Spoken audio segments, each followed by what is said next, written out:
এখন আমরা এসেছি ইয়ামথাং ভ্যালিতে। হাত এত জমে গেছে না, এখানে এত হাওয়া দিচ্ছে ঠান্ডা যে আমি ঠিকমতো তাকাতে পারছি না, নাক দিয়ে নিঃশ্বাস নিতে পারছি না, হাত পুরো জমে গেছে। তো এখন ইয়ামথাং ভ্যালিতে আছি। পেছনে গ্রিন, আকাশ নীল, এদিকে নদী, আর এই যে পেছনে বরফে ঢাকা পাহাড়। অ্যাকচুয়ালি এই সুন্দর জায়গা, পুরো জায়গাটার মধ্যে সব পেয়ে যাবে তোমরা। বরফও আর আমরা বিশ্বাস করো এই সপ্তশী রিজার্ভ পয়েন্টে এটাতে ইয়ামথাং ভ্যালি কেমন হবে, কিন্তু এটাই সব জানতিস তাহলে এখানে ম্যাক্সিমাম ভিডিও হতো। আমি যদি জানতাম যে এই জায়গাটা এতটা সুন্দর, পারফেক্ট শাড়ির ভিডিওগুলো এখানে করা যেত। আমি ভুল করেছি, কালকে কালাপাত্তারে শাড়ি নিয়ে গেছি, এখানে শাড়ি নিয়ে আসলে এখানে দারুণ আমার শাড়ির ভিডিও হতো, পাথরের উপর উঠে উঠে পুরো একদম কাশ্মীরের মতো।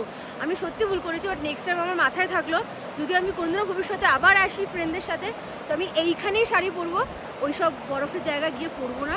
এইখানে সিনারি এত সুন্দর তোমাদের বলে বোঝাতে পারবো না, খুবই খুবই খুবই সুন্দর।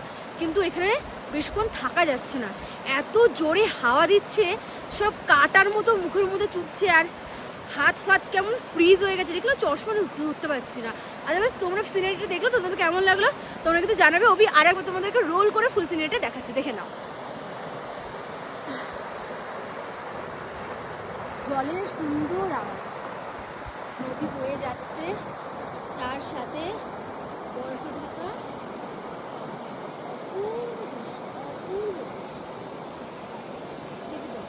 না না পিছনটা পুরো দেখাবো।